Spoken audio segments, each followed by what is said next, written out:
This YouTube channel does not promote any violent, harmful, or illegal activities. All content provided by this channel is meant for an educational purpose only.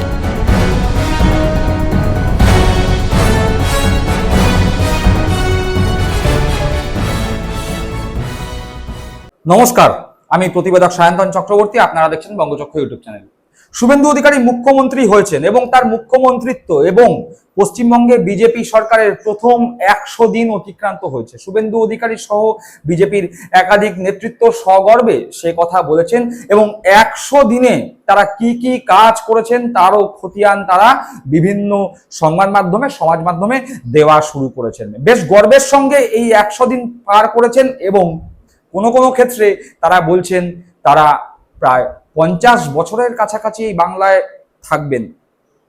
কিন্তু ঘটনাচক্রে এই প্রথম 100 দিনে উঠে গেছে 11টি প্রশ্ন। হ্যাঁ, যেই 11টি প্রশ্ন শুভেন্দু অধিকারীর মুখ্যমন্ত্রিত্বে পশ্চিমবঙ্গে বিজেপি সরকার প্রথম 100 দিন অতিক্রান্ত হওয়ার পরে যেই 11টি প্রশ্ন গোটা বাংলার মানুষকে সন্দিহান করে তুলেছে, সেই 11টি প্রশ্নই আজকে আপনাদের সামনে তুলে ধরব। বলাই বাহুল্য, এই 11টি প্রশ্ন মূলত বিজেপি বিরোধী যে সমস্ত দলগুলো আছে তাদের কাছ থেকে উঠে এসেছে। প্রধানত উঠে এসেছে তৃণমূল কংগ্রেসের কাছ থেকে, বলা ভালো কালীঘাটপন্থী তৃণমূল কংগ্রেসের কাছ থেকেই এই 11টি প্রশ্ন উঠে এসেছে। বর্তমানে যারা বিরোধী দলের ভূমিকা পালন করছেন, অর্থাৎ ধৃতব্রতপন্থী তৃণমূল কংগ্রেসের কথা বলছি, তাদের কাছ থেকে কোনো রকম প্রশ্ন সরকারের কাছে করা হয় না, বরং সরকার যা করছে সেই কাজেরই প্রশংসা ঋতব্রতপন্থী তৃণমূল কংগ্রেসের বিধায়ক যারা আছে তারা করছেন। কিন্তু কালীঘাটপন্থী তৃণমূল কংগ্রেস, সিপিএম সহ বিরোধী যে সমস্ত দল এই মুহূর্তে রয়েছে তারা যেই প্রশ্নগুলো তুলছে বাংলার সাধারণ মানুষের হয়ে, সেই প্রশ্নগুলো কি একবার দেখুন সেই প্রশ্নগুলো, তারপরে কমেন্ট করে অবশ্যই জানাবেন এই প্রশ্নের মধ্যে কোন প্রশ্নটি আপনার মনেও দানা বাজছে। সবার প্রথম যেই প্রশ্নটি, সেই প্রশ্নটি প্রায় নিজের ছোড়া বল নিজের দিকে ফেরত নেওয়ার মতো একটা ঘটনা।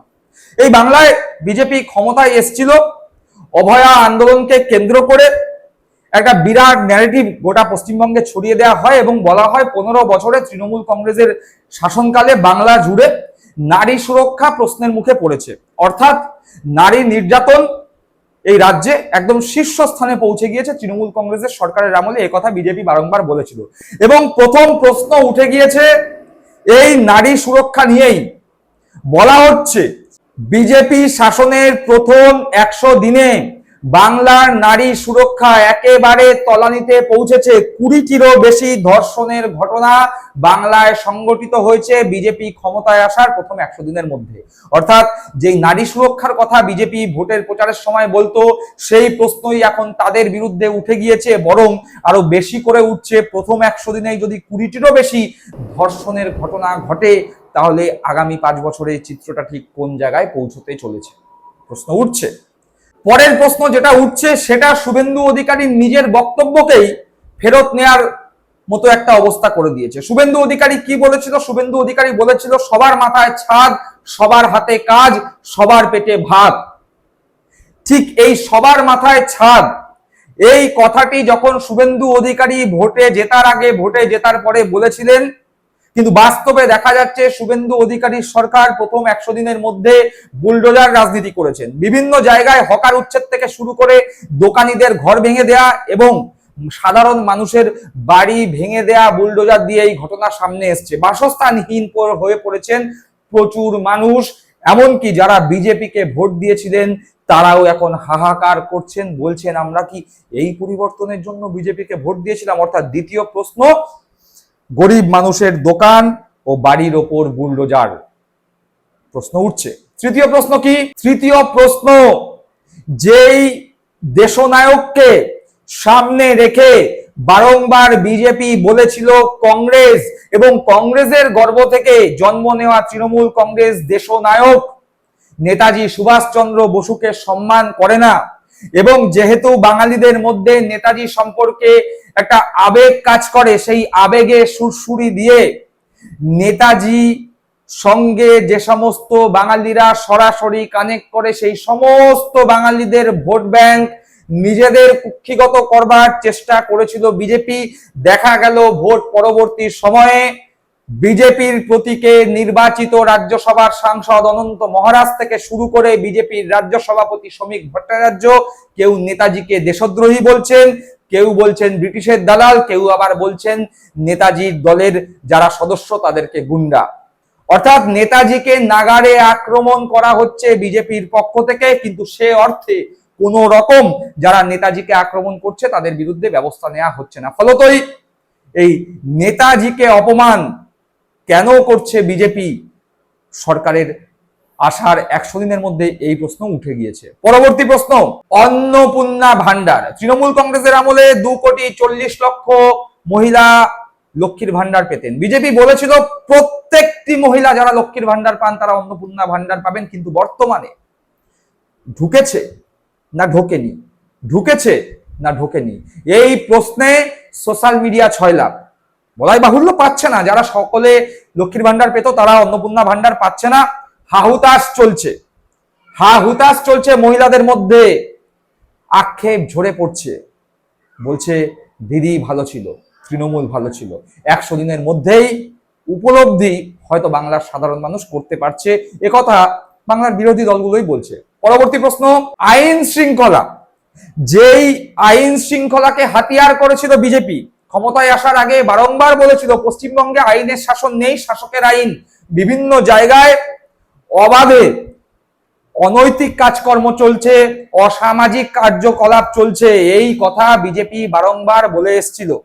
দেখা যাচ্ছে বিজেপি ক্ষমতায় আসার পরে অবাধে গণপিটুনির মতো ঘটনা ঘটছে, গণপিটুনিতে মৃত্যুর ঘটনা সামনে এসছে, নাগারে ডিম ছোড়া হচ্ছে, পুলিশকে সামনে ঠুটো জগন্নাথের মতো দাঁড় করিয়ে রেখে বিরোধী দলগুলোর নেতা কর্মীদের ওপর আক্রমণ চলছে। এমনকি দিকে দিকে 60টা জুয়ার ঠেক ব্যাঙের ছাতার মতো গজিয়ে উঠেছে, যা নিয়ে সরব হয়েছে বিজেপির পক্ষে কথা বলা বিভিন্ন ইউটিউব চ্যানেলও। অর্থাৎ যে প্রশ্ন সামনে আসছে সেটি এই মুহূর্তে অত্যন্ত অ্যালার্মিং, ঠিক নারী নির্যাতনের মতোই এটাও অ্যালার্মিং। কি প্রশ্ন? আইন শৃঙ্খলার চরম অবনতি, অবাধে গণপিটুনি, শ্লীলতাহানি, তোলাবাজি। পাশাপাশি আরো একটি প্রশ্ন সামনে এসছে। দেখুন, মমতা বন্দ্যোপাধ্যায়ের সরকারের অনেক দোষ থাকতে পারে, অনেক ত্রুটি থাকতে পারে, শিক্ষা দুর্নীতি, রেশন দুর্নীতি থাকতে পারে, কিন্তু মমতা বন্দ্যোপাধ্যায় বাংলার 10 কোটি মানুষের জন্য স্বাস্থ্য সাথী বলে একটি প্রকল্প এনেছিলেন, একটি কার্ড করেছিলেন, যার মাধ্যমে বাংলার প্রচুর মানুষ চিকিৎসা ব্যবস্থায় সাহায্য পেয়েছেন। অভিযোগ ছিল স্বাস্থ্যসাথী বিভিন্ন বেসরকারি নার্সিংহোমগুলো গ্রহণ করছে না। সেক্ষেত্রে তৃণমূল কংগ্রেস সরকারের পক্ষ থেকে বলা হয়েছিল যেই নার্সিংহোম রিজেক্ট করবে সঙ্গে সঙ্গে তার বিরুদ্ধে ব্যবস্থা নেওয়া হবে। এত কিছুর পরেও স্বাস্থ্যসাথী দিয়ে বাংলার একটা বিরাট সংখ্যক মানুষ কিন্তু স্বাস্থ্য ব্যবস্থার মাধ্যমে নিজেদের চিকিৎসা করিয়েছিলেন। বর্তমানে স্বাস্থ্যসাথী বন্ধ, কাজ করছে না স্বাস্থ্যসাথী নতুন সরকারের আমলে। শুভেন্দু অধিকারী বলেছিলেন অতীতের জনকল্যাণমুখী যে সমস্ত প্রকল্প ছিল সেগুলো একটাও বন্ধ হবে না, কিন্তু বর্তমানে স্বাস্থ্যসাথী কাজ করছে না।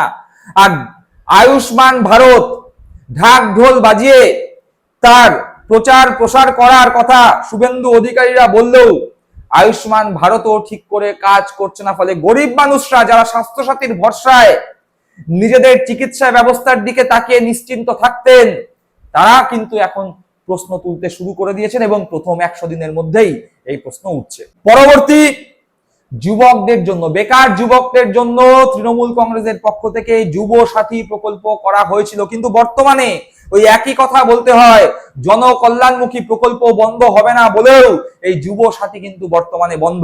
মমতা বন্দ্যোপাধ্যায় যুবকদের জন্য, বেকার যুবকদের জন্য যে যুব সাথী এনেছিলেন, বর্তমানে বিজেপি সরকারের আমলে সেই যুব সাথী বন্ধ হওয়ায় বেকার যুবকরাও কিন্তু প্রশ্ন তুলছে।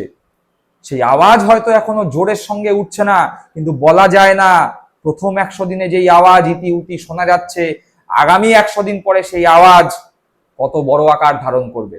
পরের কি প্রশ্ন উঠছে? পরের প্রশ্ন তুলছে সরকারি চাকুরিজীবীরা, তারা বলছে যে অতীতে মমতা বন্দ্যোপাধ্যায়ের আমলে আমরা ডিএর জন্য আন্দোলন করেছিলাম, সরকারের কাছে প্রশ্ন করেছিলাম, সরকারকে তিতিবিরক্ত করেছিলাম। শুভেন্দু অধিকারী এই সরকারি কর্মচারীদের মাথায় হাত বুলিয়ে, পিঠে হাত বুলিয়ে বলেছিল চিন্তা নেই, আমরা ক্ষমতায় আসার 90 দিনের মধ্যে সমস্ত ডিএ ক্লিয়ার করে দেব। কিন্তু 90 দিন অতিক্রান্ত হয়ে 100 দিন অতিক্রান্ত, সম্পূর্ণ ডিএ ক্লিয়ার হয়নি। এমনকি মমতা বন্দ্যোপাধ্যায় ভোটের আগে যেই 4% ডিএ দেবে বলেছিল সেই ডিএও দেয়নি, বরং শুভেন্দু অধিকারী ক্ষমতায় আসার পরে মাত্র 20% ডিএ ঘোষণা করেছে। অর্থাৎ যেই প্রতিশ্রুতি সরকারি চাকরিজীবীদের শুভেন্দু অধিকারী দিয়েছিল যে সরকার ক্ষমতায় আসার 90 দিনের মধ্যে সম্পূর্ণ ডিএ ক্লিয়ার করে দেওয়া হবে, সেই পথেও শুভেন্দু অধিকারী হাঁটেনি। ফলে বিজেপি সরকার ক্ষমতায় আসার 100 দিনের মধ্যে এবার প্রশ্ন উঠছে সরকারি চাকরিজীবীর মহল থেকেও। তারপরের কি প্রশ্ন উঠছে? তারপরের প্রশ্ন উঠছে 26,000 চাকরিজীবী যাদের চাকরি চলে গিয়েছিল, তারা রাস্তায় নেমে আন্দোলন করছে। তারা বলছে যে মুখ্যমন্ত্রী শুভেন্দু অধিকারী আমাদের মাথায় হাত বুলিয়ে বলেছিল ক্ষমতায় আসার পরেই এই 26,000 সরকারি চাকরিজীবী যারা চাকরি হারিয়েছেন তাদের চাকরি ফেরত দেওয়ার ব্যবস্থা করা হবে। কিন্তু তারাই এখন আক্ষেপের সুরে বলছে যে কোথায় গেল সেই প্রতিশ্রুতি, আমরা তো রাস্তাতেই রয়ে গেলাম। অর্থাৎ যারা চাকরি প্রার্থী তারাও এখন হাউতাশ করছেন। প্রশ্ন উঠছে তাদের কাছ থেকে। বলাই বাহুল্য, এই চাকরিজীবী যারা চাকরি হারিয়েছেন এবং যারা চাকরি প্রার্থী তারা প্রায় 90% বিজেপিকেই ভোট দিয়েছিল। সেই ভোট দিয়ে কি তারা ভুল করেছেন? প্রশ্ন তারাই তুলছেন।